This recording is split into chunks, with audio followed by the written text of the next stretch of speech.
Operation Sindoor நடந்தது என்ன, அடுத்தது என்ன?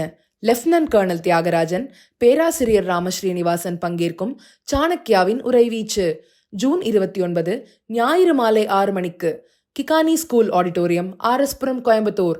அனைவரும் வருக, அனுமதி இலவசம். இந்தியா குறித்த தகவல்களை சீனா தங்களுக்கு வழங்கியதாக பாகிஸ்தான் பாதுகாப்பு அமைச்சர் தெரிவித்துள்ளார். பெஹல்காம் பயங்கரவாத தாக்குதலுக்கு பதிலடியாக ஆபரேஷன் சிந்தூர் என்ற பெயரில் பாகிஸ்தானின் பயங்கரவாத முகாம்கள் மீது இந்தியா தாக்குதல் நடத்தியது. பாகிஸ்தானின் வேண்டுகோளை ஏற்ற இந்தியா மே 10 போர் நிறுத்தத்தை அறிவித்தது. இந்நிலையில் இந்த மோதலின் போது பாகிஸ்தானுக்கு சீனா உதவியதாக பாகிஸ்தான் பாதுகாப்பு அமைச்சர் ஒப்புக்கொண்டுள்ளார்.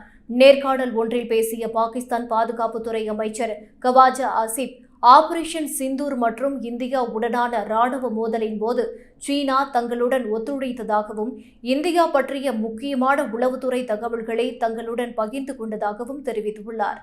பதற்றமான காலங்களில் பாகிஸ்தானை வலுப்படுத்த உதவும் வகையில் இந்தியாவின் பாதுகாப்பு திறன்கள் குறித்த தகவல்களை சீனா தங்களுக்கு வழங்கியதாக அவர் கூறினார்.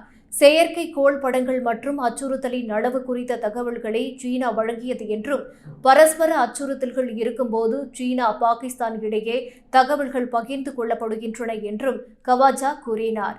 இந்தியாவுடன் பாகிஸ்தான் எதிர்கொள்ளும் அதே சிரமங்களையும் சவால்களையும் சீனாவும் எதிர்கொள்கிறது.